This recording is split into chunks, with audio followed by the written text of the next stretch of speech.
هافال اتش 6 العربيه الاتش اي في الهايبريد الجديده اللي ليها 2 منافسين اقوياء، وكويس قوي ان بقى تحت 2 مليون جنيه.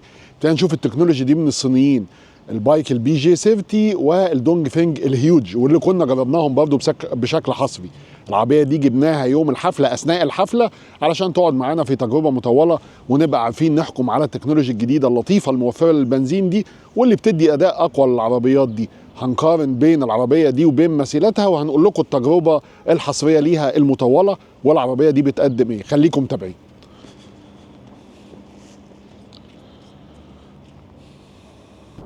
هافال اتش 6 اتش اي في النسخه اللي معانا دي هي النسخه الهايبريد بالكامل، ودي اول تجربه الحمد لله حصريه ليها. قدرنا نجيب العربيه يوم الحفله بالليل، ومعانا بقالها بالظبط 6 ايام. راعيت ان احنا نصور التجربه دي على كذا يوم، والصراحه العربيه مثيره للاهتمام، خصوصا ان ليها 2 منافسين كنا جربناهم برضو حصري الحمد لله، تجارب مطوله، دونج فينج هيوج وبايك بي جي 70. لما نيجي نقارن العربيه دي او نتكلم عنها اهتمينا قوي، علشان العربيه دي زي ما قلت قبل كده ليها 2 منافسين، وانا بعتبر ان ده جيل جديد من اجيال العربيات الصينيه خالص، غير اللي انت كنت تعرفه زمان. بقى يقدم لك مضمون وقيمه مقابل سعر جيده، يعني ما نقدرش نقول عليهم ان هم زي زمان عربيات الريلابيلتي بتاعتها مش لطيفه، والمضمون مش كويس، والمواتير ضعيفه، واستهلاك البنزين فادح. ما زال ده لسه موجود في عربيات صيني في مصر. لكن هافال او جريت وول الصانع الكبير الضخم ده، والناس اللي عايشين في الخليج عارفين يعني ايه عربيات تانك اللي بتقدمها جريت وول، ومدى نجاحها كعربيات اوف رود وبتناطح مع الكبار، هيبقوا عارفين ان انا بتكلم عن شركه كبيره وشركه عملاقه. عمري ما اتفقت مع توكيل هافال غبور هنا في مصر ولا مع سياساتهم، والعربيه دي حتى انا جايبها من موزع صديق، بنشكرهم مجموعه ابو زيد اللي بيوفروا كل العربيات اللي بنحتاجها عشان نجربها للناس حصري، والناس دول يعني موزعين كبار فبنشكرهم. فالعربيه دي مش من توكيل، دي من موزع صديق وفرها لنا عشان نجربها للناس. فهتلاقيني بقول لك رايي بصراحه. العربيه دي بتيجي بمنظومه موتور 1500 تربو مع 147 حصان و230 نيوتن متر عزم، وموتور اخر كهربائي بيخرج حوالي 174 حصان و300 نيوتن متر عزم، علشان العربيه دي ارقامها تبقى مهوله جدا، ارقام كبيره وارقام مش قليله، وبتخدم عليهم باتري 2 كيلو وات الا باتري صغيره كما اعتدنا من العربيات المنظومه الهايبريد بالكامل. بتشحن بالحركه، والموتور البنزين كمان ليه دور بسيط في شحنها، والباتري دي بتدي بوست وبتدي عزم، وبتقدر كمان انها توفر الطاقه دي علشان الموتور الكهربائي يشتغل على سرعات قليله، على سرعات حتى 80 كيلو، ويتدخل لوحده عند الحاجه ويوفر بنزين، ويقدر يديك تسارع ويقدر يديك قوه وقت الحاجه. فدي منظومه الهايبريد بالكامل، انت مش محتاج تعمل اي حاجه. العربيه دي فيها تانك 60 لتر علشان نبقى شرحنا يعني وفهمناك بكل بساطه. انت بتشحن التانك، والشركه بتقول ان مفروض ان ده يمشيك اب تو 1000 كيلو. انا من تجربتي الفعليه والارقام اللي قالتها الشركه لا ما لقيتهاش. 5.2 استهلاك لتر لكل 100 كيلو متر، انا ما شفتش الرقم ده. انا ضغطت على العربيه بس انا شفت ارقام تقارب ال7 وال7.5 لتر مع الضغط. ده كويس جدا، ده ما كناش بنشوفه من سيارات صينيه. وانا اعتقد ان التانك هنا قد يقترب بيك من ال 800 لتر في حالات القياده الاقتصاديه، وان لم تكن قيادتك اقتصاديه او لم تستخدم اساليب القياده الهاديه يعني، او انت مش معتاد على ده وتسارعت بالعربيه، اعتقد انك هتاخد من 650 ل 700 لتر 700 كيلو متر صافي بالتفويله. فانا عشان اكون لخصت لك القصه يعني، هي الارقام دي بتبقى ارقام ايدل كده علشان انت تسترشد بيها في افضل حالات القياده للسيارات الهايبريد، لكن دي ارقام تعتبر ممتازه، واستهلاك بنزين يعتبر ممتاز. بيخدم المنظومه دي فتيس دي اتش تي ديديكيتد هايبريد ترانسميشن، والفتيس ده فقط من سرعتين ورا وقدام، يعني انت بتحس انك انت سايق عربيه كهرباء، مفيش احساس النقلات العنيف ولا الكلام ده. هو فتيس بيخدم سيستم الهايبريد وشبيه جدا باحساس الناس اللي ساقت عربيات كهرباء يعني، فالقياده سلسه وهاديه، وموتور الكهرباء بيشتغل وقت ما تحتاج. المنظومه كلها على بعضها كده هاديه وعارفه هي بتعمل ايه كويس، ومنظمه.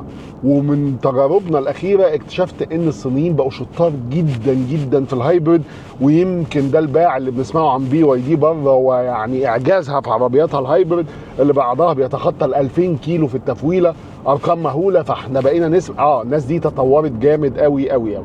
فالمنظومه سهله وسلسه، هتديك ايه؟ هتديك تسارع جيد. لما جينا جربنا، وتقدروا ترجعوا للتجربه على الفيسبوك، العربيه دي تسارعت في اقل من 8 ثواني ونص او 8 ثواني ونص بالظبط، لم تتخطى هذا، يعني 8 و4 8 و3 زي ما الشركه قالت بالظبط.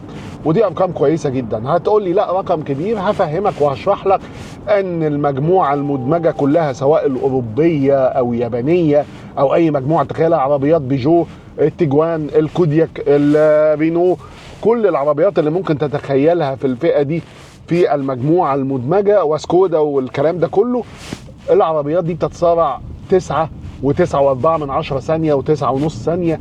فلازم تبقى عارف ان السيارات الصينيه اللي اتكلمنا عليها دي، البايك BJ70 والدونج فينج الهيوج والهافال، تسارعهم تحت ال8 ثواني ونص. ده رقم مهول، ده رقم كويس جدا ورقم جيد جدا على عربيات حجمها كبير وعربيات مش صغيره، وكمان اوزانها تقيله وفيها بطاريات هايبريد ومواتير كهرباء مع المواتير البنزين، فالاوزان تقيله. فده رقم يعتبر ممتاز لعربيات جايه اساسا في حته العائليه، والمفروض ده ما يشغلش بالك قوي. لما نيجي بقى نتكلم عن منظومه التجهيزات، هنا هنجد منظومه تجهيزات متميزه جدا الصراحه، وده اللي يمكن يميزها على منافسيها. العربيه دي في انظمه السلامه والامان ومجموعه الاداس ومساعده السائق حدث ولا حرج، مفيش حاجه ناقصه. انظمه تدخل فرامل الطوارئ قدام وورا، وكمان التغيير الحاره والمنوره الذكيه، مجرد ما تدي اشاره تنتقل من حاره لحاره. كل الانظمه اللي ممكن تتخيلها، اللين كيب اسيست اهو، يعني العربيه فراملها جيده كمان. واحد جاي من اقصى اليمين لاقصى الشمال عشان ياخد الفتحه، يعني كان هيودينا معاه. المهم العربيه كمان البلايند سبوت، العربيه كمان فيها مجموعه رادارات كامله علشان تتاكد ان انظمه السلامه والامان دي شغاله. واديكوا زي ما انتم شايفين كده، لما يكون في لين انت مستحيل تخرج عنه. العربيه دي نفسها طويل قوي في اللين كيب اسيست، انا بقدر اقعد مده كبيره وجربت الموضوع ده، يعني ما بتفصلش زي بقيه العربيات التانيه. زي ما انت شايف اهو، الموضوع هنا اكيرت جدا والرادارات اكيرت جدا. وحتى لو قالت لك امسك عجله القياده او انت لازم تمسك الستيرنج ويل، لا العربيه نفسها طويل قوي والرادارات شغاله اكيرت زي ما انت شايف كده، وهترجعك الحاره هترجعك الحاره. فانا يعني بفضل معتمد على الموضوع ده. هنا امان جدا جدا جدا. كمان العربيه فيها بارك اسيست بالكامل، بيخرجك ويدخلك الركنه بشكل كامل باستخدام الرادارات والكاميرات ال 360 مجموعه الكاميرات اللي فيها، فبيدخلك ويخرجك بشكل كامل. كمان العربيه فيها هيدز اب ديسبلاي، بتقدر تديك داتا كبيره زي اللين كيب اسيست وزي الترافيك ساين ريكوجنيشن، تقدر تعرف على علامات المرور والسرعه المقرره للطريق، وبيظهر قدامك عداد السرعه. ويعني الهيدز اب ديسبلاي بتاعتها لطيفه قوي. سيستم الساوند سيستم بتاع العربيه كمان مقبول، من 8 مكبرات صوتيه، ما يعتبرش الافضل في الفئه لكنه مقبول جدا جدا. خامات العربيه بتيجي لطيفه الصراحه، وتقفيل العربيه والبساطه من جوه وعدم البهوأه والاتجاه للبهوأه. الصينيين بطلوا الحركه دي خلاص. هتلاقي شاشه منظمه قدامك جدا، والريسبونس بتاعها والاستجابه جيدين، والشاشه الثانيه بتاعت العدادات بيظهر فيها كل الداتا اللي انت محتاجها. ووجود الاندرويد اوتو والابل كار بلاي ده شيء لطيف الصراحه، بسطنا. يعني انا ما شفتش الاندرويد اوتو الصراحه، ما جربتوش لاني معيش تليفون اندرويد، بس اعتقد انه موجود لان الابل كار بلاي موجود، فالدنيا بالنسبه لي تمام قوي. يعني الشاحن الوايرلس كمان، والمساحات الخلفيه متميزه جدا، تعتبر جيده جدا في الفئه دي، لكن تتفوق عليها صراحه البايك BJ70. الشنطه الكبيره، شنطه كبيره جدا، الشنطه ضخمه 600 لتر، فالعربيه ما يعتبرش ناقصها حاجه. فتحه السقف البانوراما، الموضوع لطيف قوي. كمان العفشه هنا عفشه كويسه جدا جدا، تمتص الطريق بشكل جيد، وثبات العربيه لطيف جدا جدا جدا. لكن لو هقيم واحده فيهم الاكثر والافضل ثباتا واقل احساس في البادي رول، هتكون دونج فينج هيوج. هتلاقيني بقارن دايما في نقاط معينه، وباجي عند حتت معينه تهمك وبقول لك مين فيهم الافضل.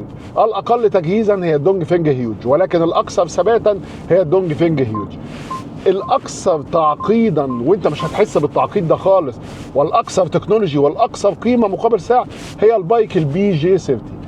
مجموعه غبور بتقول ان العربيه دي موجوده بمليون 795 وموجوده عند الموزعين مفترض للتسليم الفوري بدون اوفر برايس، ودي ميزه في صالحها ودي ميزه كويسه. يضاهيها فيها الدونج فينج هيوج برضو اللي موجوده بمليون 690 وموجوده للتسليم الفوري بدون اوفر برايس. وبايك بي جي 30 الصراحه توكيلها محترم، ما ادهاش للموزعين لكن كميات الحجوزات عليها رهيبه، ففتح الحجز مرتين واللي سمعناه انه هيفتح مره ثالثه في شهر يناير، ولكنهم ماشيين بسياسه كويسه، عايزين يبقى في ريتيل وعايزين الناس تركب عربياتهم. كويس جدا عموما المنظومه الثلاثيه دي لعربيات هايبريد صينيه دونج فينج هيوج هافال اتش 6 اتش اي في من وكيلها غبور، وكمان بايك من الكان اوتو وكيل كيا ورينو وزيكر وبايك. فكويس جدا ان احنا بقى عندنا عربيات تحت المليون 300 او عن مليون قصدي 800 او عن سقف المليون 800 بتقدم المضمون الكويس ده. مستوى عزل العربيه مقبول جدا، فوق المتوسط يعتبر، مش افضل حاجه ولكن فوق المتوسط. المرايات الكبيره هنا هتسمع صوت الهواء شويه مع التسارع، واداء العربيه يعتبر كويس وخامات العربيه جيده. اعتقد ان احنا كده غطينا كل حاجه وقارناها في النص كمان في الاجزاء المهمه والنقط المهمه مع مثيلاتها. عشان احنا جربنا الثلاثه الحمد لله. شكرا، وكان معاكم محمود خيري في تجربه كامله لهافال اتش 6 اتش اي في، اول تجربه حصريه ليها في مصر.